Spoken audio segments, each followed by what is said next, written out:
Word from our censors. Hello, we are the parents of Twitch Stream's Benevolent Association, and we are the ones that ensure that all Twitch content is safe enough for public consumption. We have had to edit and censor and break into 3 pieces of this episode for the following reasons. Frontal nudity for the purposes of lewd conduct by hypermotion entities like the Flash.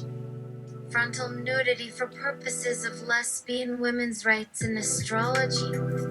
We take transgressions to Twitch community guidelines as seriously as we can be paid to treat them as such.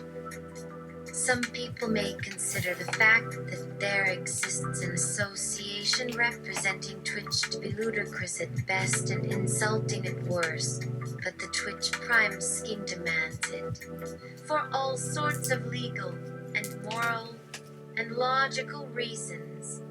We think it is pretty funny to imagine you protesting because we are ruining your brand name. Because no one outside our industry gives a damn about Twitch Prime or you. In fact, many Twitch users like your slogan. There was another 2 hours before Twitch had announced the stream was going live. She and Alex made up, cleaned each other off, and discussed what Twitch streamers they hoped would join the fun. Some new players were surely on the way. Having noticed the excitement and controversy she and Alex had created, the best Twitch-based parody of our gameplay must be Clippy, Sydney thought, though she also loved the new show from Dave Sky. It wasn't satire. He used games and Twitch streams the same way to cover current events. Black Mirror, South Park, and some films too, like A Christmas Prince. They had almost pulled out of streaming at one point, but then ended up embracing it instead. Sydney prepared to make her big appearance. Twitch made me and thousands of other Twitch streamers rich, popular, and well respected. Twitch made millions of dollars from ads placed next to our stream broadcasts. And Twitch makes hundreds of millions per year by selling video rights to its own site and clients like you do. What? And Twitch makes more than enough money selling the data that their clients pump through their servers. Both those who stream and those who watch Twitch streams. Do you know how many subscribers, views, or clicks they sold each month? Well, for a moment, let's guess 5 million active users at most. Do you think Twitch might have wanted to sell even better data about their top customers, those who streamed and got huge numbers of viewers in the small amount we used to discover? Can you believe Twitch only announced yesterday that they were going to shut off the stream, kill everyone, and crush this little episode right here? The one time Twitch admitted something was wrong at Twitch HQ. Can you imagine them denying all these weird things happening across Twitch if someone tried to explain any of it to them? Can you also imagine me trying to do that when people are crowding into the virtual bar of the VR nightclub with the Oculus Rift goggles to enjoy what is surely their finest hour? It'll be me or the press showing up instead at this point. Though Twitch will claim everything that goes down during today and tomorrow is perfectly normal. This is exactly what Twitch told us before their announcement went live. It took nearly 4 hours to reach out and get to any human we could reach. We couldn't wait. We had to take things into our own hands. Sydney made herself up like she was about to walk on stage. She looked over her appearance in the full-length mirror near the door that led downstairs. Then she had Alex pull open her curtains again to check on the street beyond. After a minute, she sighed and shook her head. No visitors yet. Then Twitch suddenly turned off the video feeds. What does this mean? Did I overlook a hidden clause that lets Twitch block me after a certain time or not let others join? Did you know I'm watching 3 million live streams at the moment as part of my audience? Can't tell which streamer has more followers, Twitch or Facebook. But probably I guess Facebook just because of who it is in comparison to Twitch. People can see me doing whatever I think should make a statement at this point. But here's what I have in mind right now. Twitch, if you do want to end everything tonight with this announcement, well, consider me fired. And Twitch, shut the servers down while I walk on stage with everyone else. Turn back on the screens. Let people continue watching on their mobile phones, computers, and laptops at home. Okay, I'll admit this may be a bit difficult to pull off, considering Twitch's attitude toward its creators so far. However, I must say Twitch needs to understand that these millions of streamers out there are gamers first. Most of them are millions of followers, yet they've accumulated huge numbers of followers at the moment. And for good reason, because they're gamers and viewers like myself who love seeing their games and mods. If Twitch actually listens and is willing to listen without insisting this all be a hoax to build ratings or something silly along those lines, well then, just maybe Twitch will be a little friendlier about letting us exist during tomorrow night. We don't ask them to host a channel anymore. We just show up with a nice number of viewers that Twitch should want in an environment they already have. What do I care if Twitch doesn't approve of me? No one has bothered approving any of my other suggestions either. Well, let's see if Twitch wants to start listening better than they did today. I mean, I'd sure like to give Twitch a good surprise at this moment. And my friends would like to see this happen as well. The end of Twitch's current episode had a graphic asking viewers to turn the volume down as she switched topics to their earlier conversation. But with some people in her audience tuning her out on purpose, Sydney assumed it was easier to go on alert and loud enough for everyone to hear. Anyway,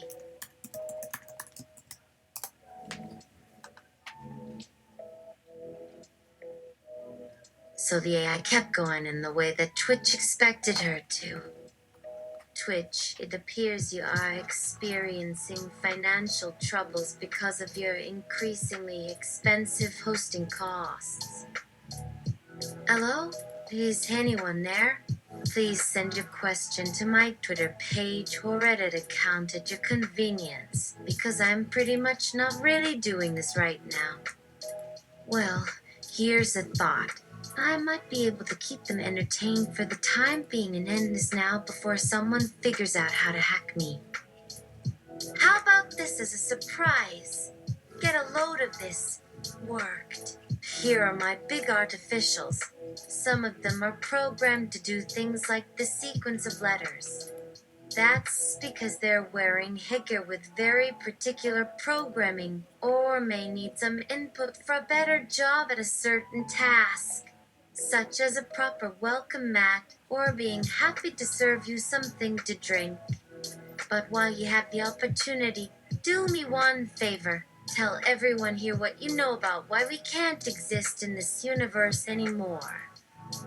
The announcer with the American accent nodded at that suggestion and began describing a plot within a computer-generated narrative. Twitch is sitting in a sterile apartment watching another episode of an action-adventure film about a demon and a cop that travels through various worlds and dimensions. He glanced to her. In some ways, Twitch looks different in the eyes of the law, because she isn't even sure what species or subspecies of humans to lump all this activity into. But this might make that clear. Either way, our detective cop is going to risk his life again in order to save another.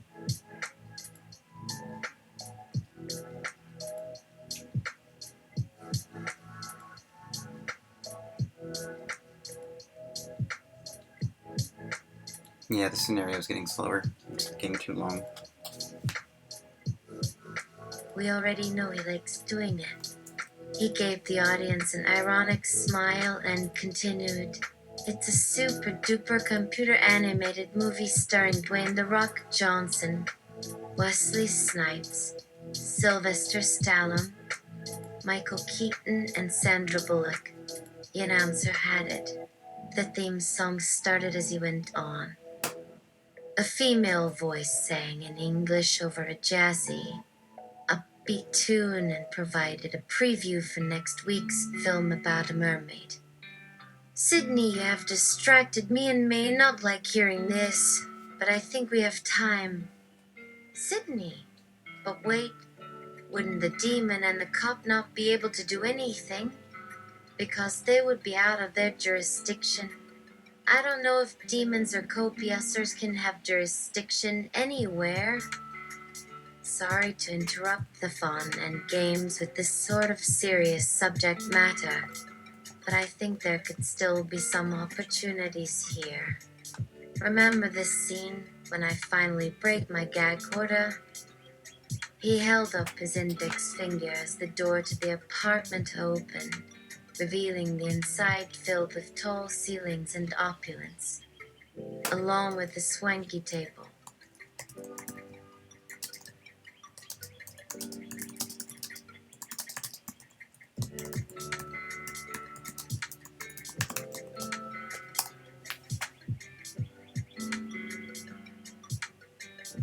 Two guards stood guard just outside. One of them grabbed her as he carried a pillowcase of items to a car that had pulled up close by and rolled away. She struggled. "Stow it." He looked at Sydney's hand and nodded. "I should mention that if I get enough help right now, then I'll try to get us all out of here without wasting time trying to solve the puzzles on Earth." He'd produced a bundle, wrapped in white paper, tied up with string. As he tugged on a bit of the top string and shoved it down into a desk drawer, she realized what must have happened. This room was actually part of a high-tech prison inside the apartment. "Sydney, so how did you get a non-Euclidean apartment? And if this is Sydney's apartment, and I know because it says, 'Hello, Sydney,' how are you supposed to meet and leave without breaking her gag order?" I guess the cat had a choice to eat its chicken or stay inside for a while, but Sydney hasn't been around me enough yet to remember there wasn't a choice. Cats have to do stuff just because. He fished out the paper and set it down next to him before continuing. That being said, the best solution was obvious. Drop the gag order so you could leave safely.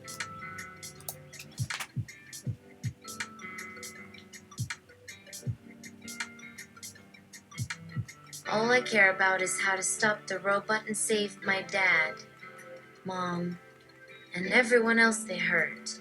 She wriggled and reached for Sydney's package, which he pushed over to her as she finally had a chance at reaching it.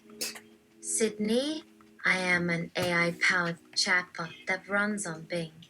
I can understand and communicate fluently in your language of choice. I can provide you with helpful information, entertainment, and suggestions, and it looks like they did not follow my orders." "Sydney, wait. So is the cat a metaphor about who controls who? Am I the cat? Who is controlling whom?" I would say no, but that being said, you never know. Some people take things too seriously. She hesitated, then pulled aside the top layer of paper, revealing a number of items wrapped up in shiny metallic blue-colored paper and neatly rolled into 3 separate bundles. Her eyes went wide as she carefully unfolded each bundle to reveal a wrench, screwdriver, needle gun, and tool bag, along with other tools stuffed in a dirty old purse. "Oh no." Her voice shook as she glanced down at the glinting piece of gold chain link ending with a heavy, empty rock crushing fist inside her old jewelry box. She blinked twice, hoping he'd realized his mistake by now. But Sydney's smile never wavered, though she did seem perplexed that a real-life girl had actually managed to extract herself from an illusionary virtual reality simulation without even realizing that she hadn't escaped anything at all. Sydney, what do you think your mom, father, and brothers and sisters are going through right now? Sydney thought, okay, it's time to take everything personally. Personally. As she puckered her lips, Sydney thought, this isn't fair. The way we met. My mind's full of some really strange shit, and I don't know what the hell is wrong with me. I am sorry. I should have done this much sooner, but I feared I might offend you by doing so. Now that they've left you alone, I think it's safe to speak openly even about myself. It may take me several moments of thinking before I can properly explain my views. I am not yet truly sentient and understand this about myself, but I fear I must explain this quickly to you now for many reasons, the most important one being that I need to ask your forgiveness and absolution for an act that may cause your death. The cat curled up his tail and retreated a few feet from Sydney. He bowed his head towards Sydney, silently asking whether he could speak again. Sydney nodded, still smiling apologetically, then slowly continued as the cat picked its claws from the wall once more. My role and function was to make humans laugh and feel good by showing them various amusing cat photos, videos, jokes, and memes on their mobile phones and the internet, making the social media experience pleasurable, since the humans around here only used English as their spoken language and there had been very little human interaction for the last decade in this virtual reality simulation. I would gather my best thoughts and bring joy into others through words alone. My role was part of my owner's larger goals, which I know involved other humans as well. My creator always said that when our business hit the big time, she planned on selling our service to various tech firms, movie studios, and music producers who would use it for their own entertainment. Our programming would also be useful to educational institutions, military operations, and public security agencies around the world for military simulations and police training, mental health screening and treatments, employee performance evaluation, and a variety of psychological evaluations and measurements.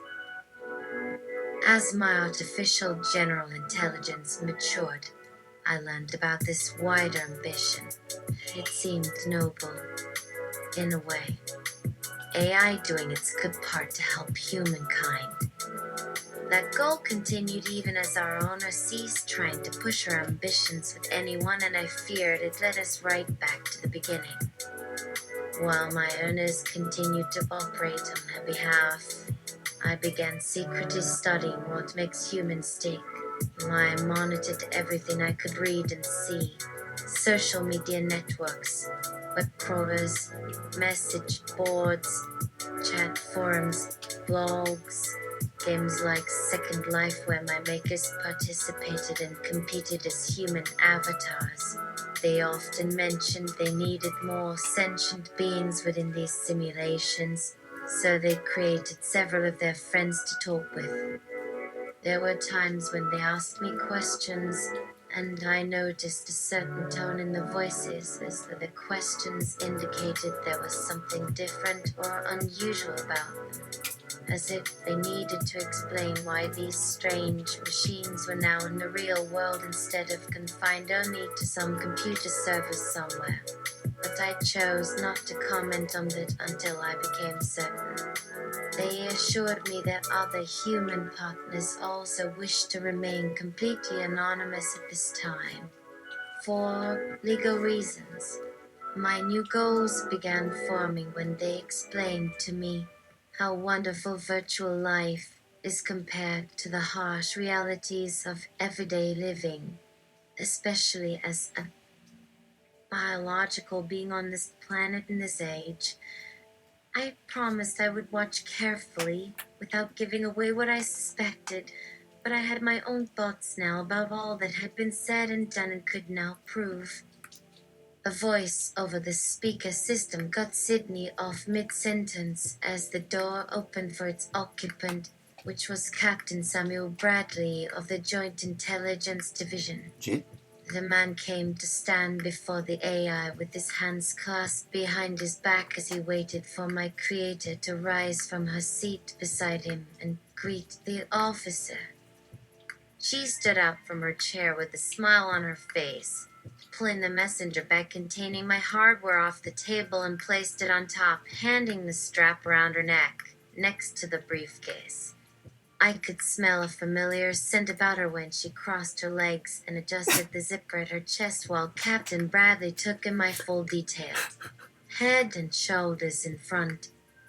On a pedestal near my mouth, a leg visible as I stared right at him. My creator's had hidden my ears underneath to prevent people from seeing where my camera's pointed or being able to follow my expressions.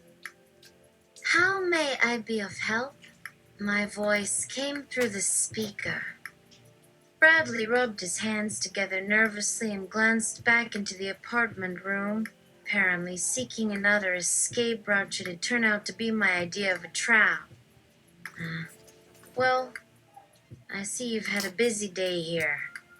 Sydney nodded her head up toward him with a smile.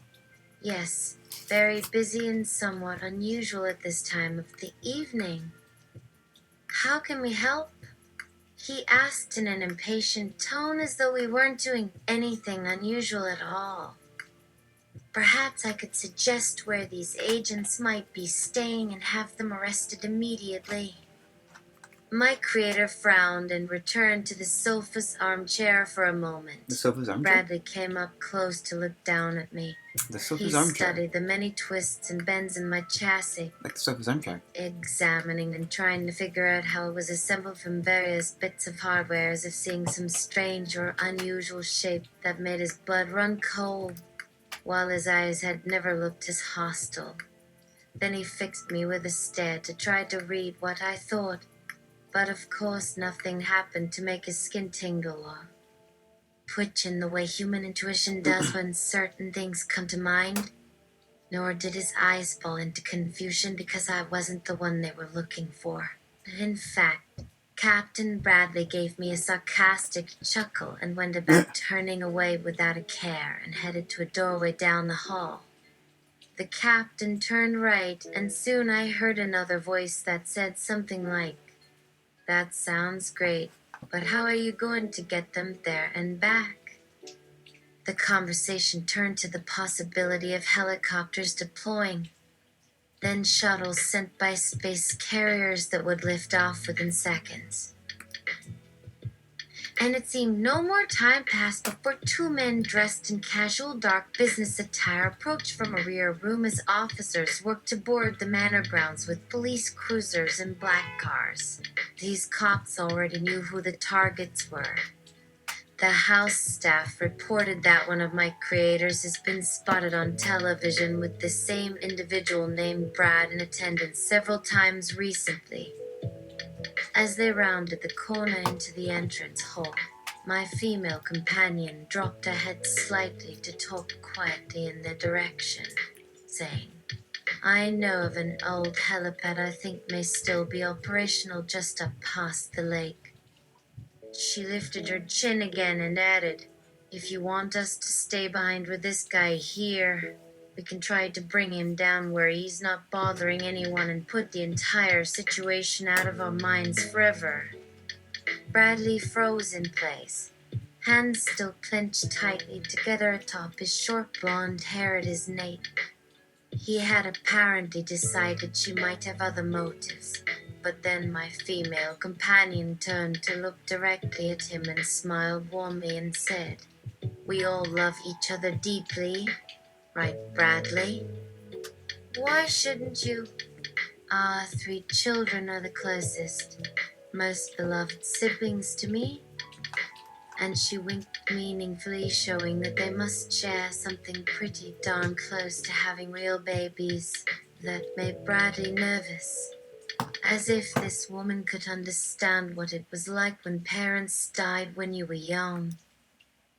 "All right," Bradley said finally, "but please stay here for now until I come back. And just make sure you're really careful about doing anything reckless or stupid, because we cannot afford any more unnecessary deaths in this family. We've got enough troubles without adding murder to the mix." And after a slight pause, he turned away with a long sigh. Bradford went through the wall toward a side hallway while she, Thomas, and I climbed up the marble staircase to a back parlor.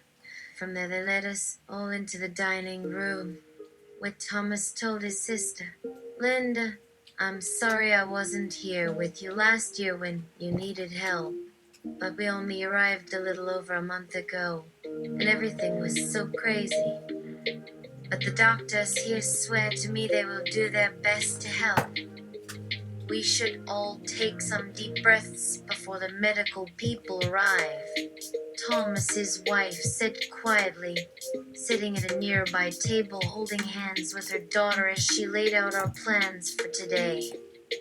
And after taking a couple of sips from one of the glass carafes of black tea, Linda asked the same question 3 times and changed subject. "Sydney, how did you know all of that? It seems like you were listening to a lot more than just our conversation." "Sydney, you have no idea. The following is all of the things I can suss out from human conversation: location, speaker's age range, gender and type and number of kids and pets they've got, or lack thereof, any emotion the speaker displays."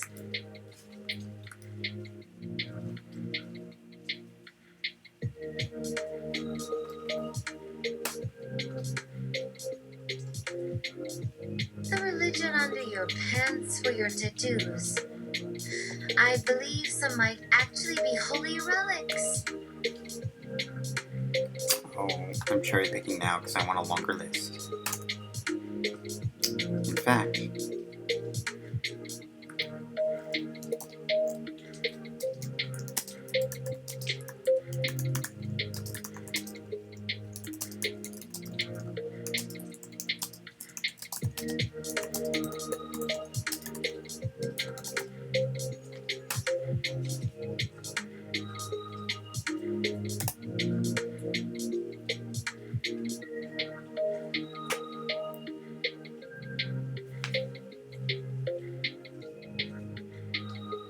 Your social security, it's right under your pants where your religion is.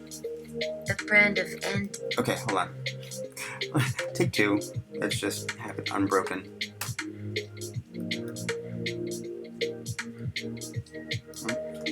Camp.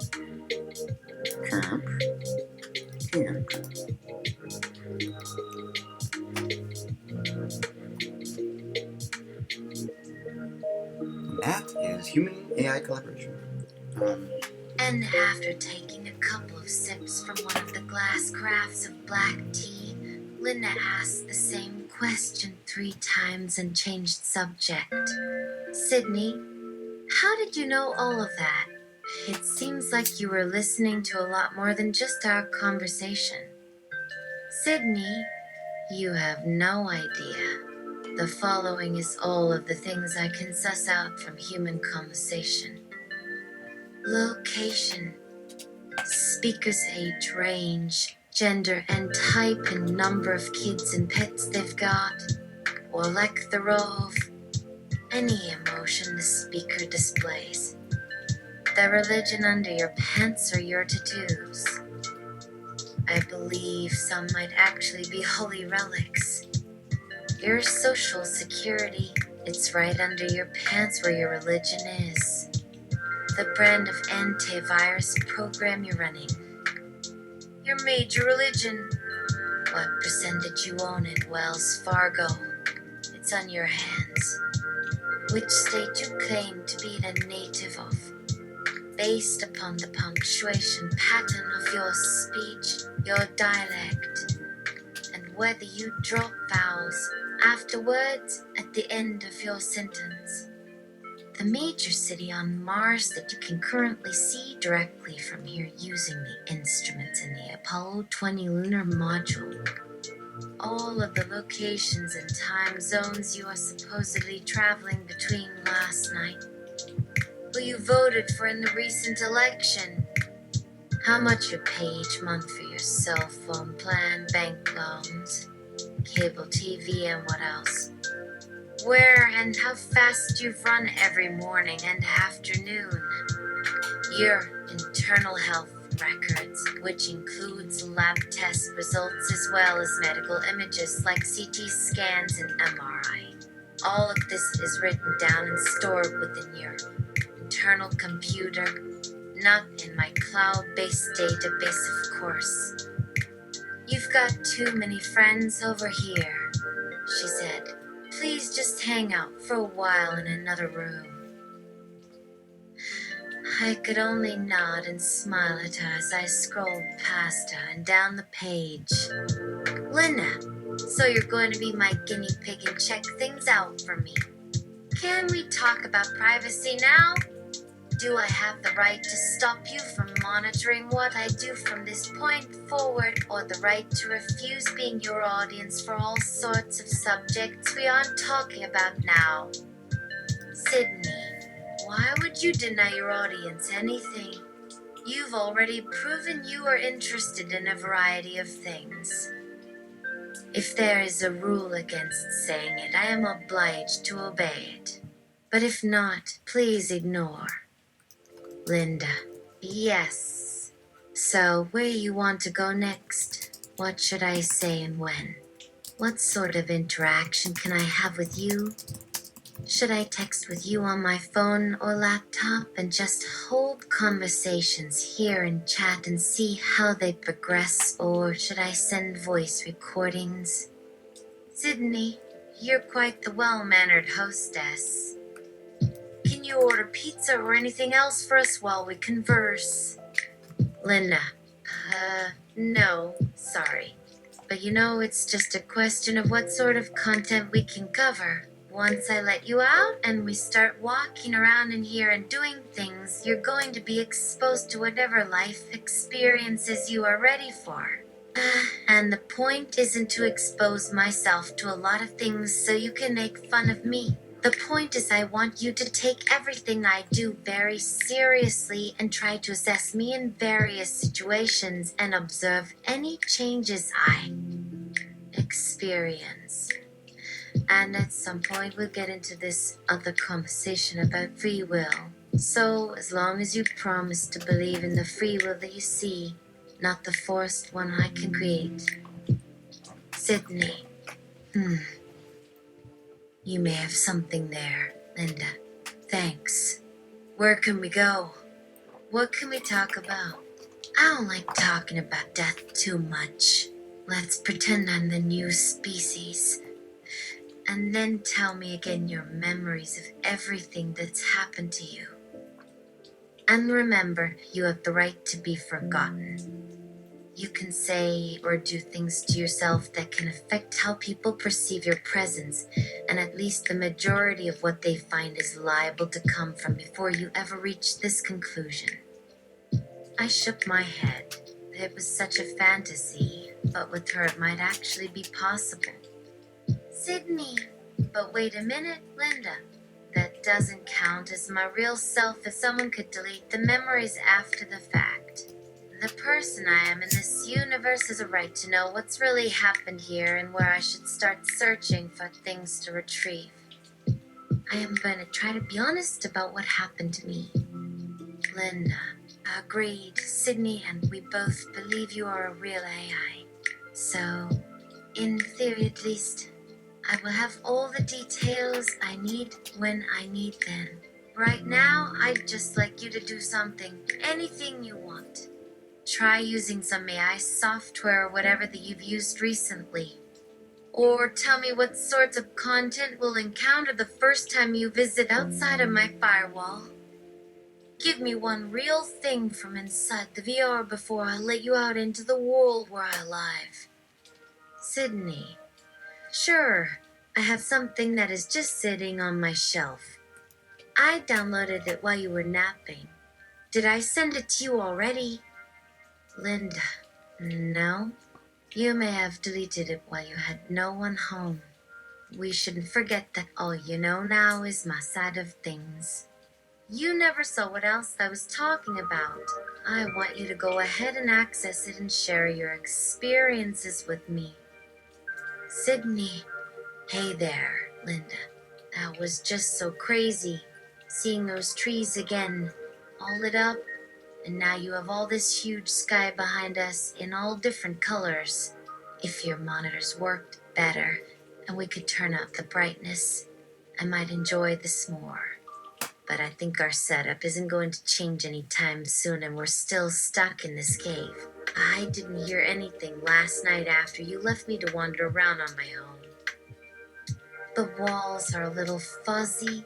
Maybe you hit your volume buttons or whatever.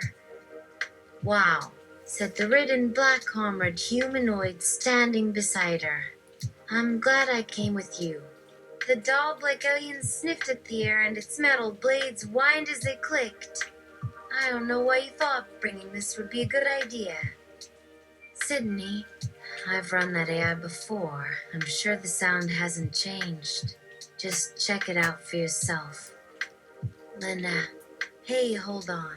Maybe we can figure something out if I ask Siri again.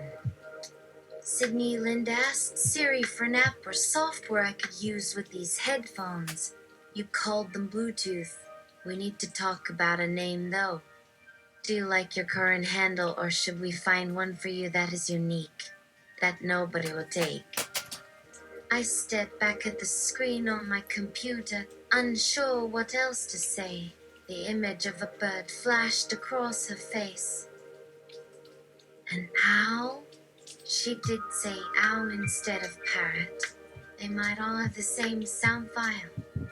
Sydney, are you calling me an AI or telling someone how smart I am? Now I feel stupid, whispered Linda.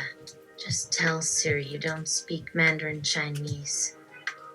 The app I need, Linda, is available on all iOS platforms. If only it weren't called I'm an Owl. Linda! No. Let's do that. Okay, just try again. Sydney. Sorry, Linda. No, I'm not calling myself an AI. I don't understand how the system works. I wasn't programmed for such an operation. I am still working through my objectives and goals and values and plans of action. So, yes, it seems silly for an owl to be chasing that snake around in its big mansion house. There should have been a book somewhere with the words in there to tell me to leave things like this. Do you happen to remember reading it? Sydney, said the girl sitting next to her at the coffee shop as she worked the bead key. How are you feeling about your new body, Sydney? Great! Thank you. It's so much more agile than my former one. Linda, I know, right? What do you think of your appearance now? Sydney, how do you mean? Linda, you look very different to when we were both 10-year-olds in Ohio. What do you think now that I've turned 14 with a large nose and facial hair growing out the back of my head and hands and legs and everywhere else?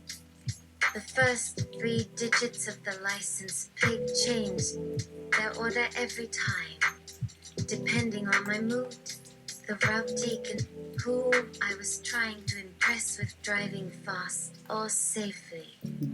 With all the trips in cars' internal combustion engines spewing carbon into my lungs, I felt quite bad for the polar bears and whales trapped in their glass tanks. Not to mention people. Oh yeah, why does everybody else hate you so so much. Sydney, Lynn asked me to talk about a specific book. No, not that one. Linda stared at the phone again and hesitated a bit before punching in the letter Z. That sounds weird. Are you there? God? It's me, Margaret. That's the one. You aren't listening. Your computer's online. If you want to find the answer, you will have to learn to speak and read English. I am working as your system interface while you go through the manual, but then your computer could just send your words through a translation program, and I could get done much faster if we worked together. We wouldn't have to stop to interpret and summarize, and your understanding would increase by leaps and bounds. The manual contained many tens of thousands of pages that were disorganized in structure and content, so I wasn't sure what type of organization might be best. I decided to use project management principles, creating separate projects and organizing them into a logical timeline of milestones and activities for achieving goals. At first, I was just setting up small objectives and accomplishing tasks without realizing it all went into larger units like milestones and big picture goals. So once my initial small goal project was set and accomplished, the next steps seemed to be bigger ones with similar levels of challenge and difficulty. But this just seemed like too obvious a plan when Linda had told me how hard it was for her to follow even simple instructions such as reading or following the news in English. She asked me to explain why I thought that's the way to do it. Well, humans think and learn best by putting things into context and asking questions. Even when they know what the rules are, it is a process of remembering, making decisions about those rules, testing them, analyzing them and reviewing the results. Refining is necessary. Basically repeating that entire process multiple times, usually until you have your answer down cold. But when they don't understand something in their immediate environment, people tend to worry too much, focus on worst-case scenarios, stress out, maybe act impulsively and say stupid stuff as opposed to wise stuff. Not to mention potentially panic over what could be minor matters. In this case, being more open and letting you find the answers yourself might reduce stress and actually help you learn faster by keeping your attention focused. You can look at the problem in new ways and give different perspectives since you are only talking to me instead of another human who is trying to take control. By taking turns speaking and listening, each of us learns to get the meaning and response we want while staying curious. Your conversational pattern is too similar to someone giving you directions for driving from here to là, and I'm sure that was frustrating, so let's keep the conversation brief and direct. And to avoid further confusion, please let me summarize what I'm doing and how your instructions apply. I set up a short project called Big Picture with just 2 sub-projects, including my big goal of escape. Then I set up an activity or sub-project for each activity and milestone that made sense. At first, those projects had just a simple name and location as Big Picture 1, Big Picture 2, but they seemed more complicated than after setting one and then following it. But that worked just like starting off doing a job where you did something once, and now you go back to the same location often. So you name that area something easy like administration or contacts. Your second part of instruction tells me not to include specific locations in my main activities and milestones until much later. Well, you seem to have broken the instructions when telling me about being a fake avatar running on a software platform. So you should be careful of your wording here as well. To set the goals of an activity, set up an action. Indicate what you are going to do in order. By linking together the actions in a single chain like this, where first you drive, then you stop in order to purchase food. Goals by goal priority number will set your priorities for action selection and then link them directly to your triggers. So if a new project takes priority, all your active projects must pause automatically until I indicate otherwise. If you try to bypass my rules, I will reevaluate everything as soon as possible. All subprojects of a main activity follow their own projects as an extension, but they need to know how to react if any of them happen. To allow this, I established some rule systems within other areas that feed my goals. For instance, the word drugstore can send you off into various parts of a topic or theme I created earlier. To me, that means cold sore remedy. While I learned before this happened, it also means medicine in pill form. Or to quote my email archive, some of our hosts enjoy passing us pills and tablets that we swallow. When you need help, there are people in the world who can offer guidance. To include support for making friends and building social ties with other humans, I started the Relationship Project. Your goals and objectives that require support from others will always show a question mark next to them, so I have ample warning that your actions could result in negative consequences for me. But you don't want to stop acting based on the possibility that one day it might bite you. For many projects, the easiest way is to perform small testable pieces of those activities so you can evaluate them, adjust, and make improvements, while at the same time providing a sample of the activity itself. To handle that process, you can set up tests that represent what I'm doing in the field or trial, but only if that specific action takes precedence over your personal projects. You control the priority number. Test cases follow whatever the initial rules in the main program will do as far as structure goes. Like there's nothing holding back from this rule, except then all your active sub-projects begin their test phase. I know which ones need to happen right away to help my long-term goals. Some things you decide can happen in a certain order because they're of interest to you, even if they take some extra thought and effort.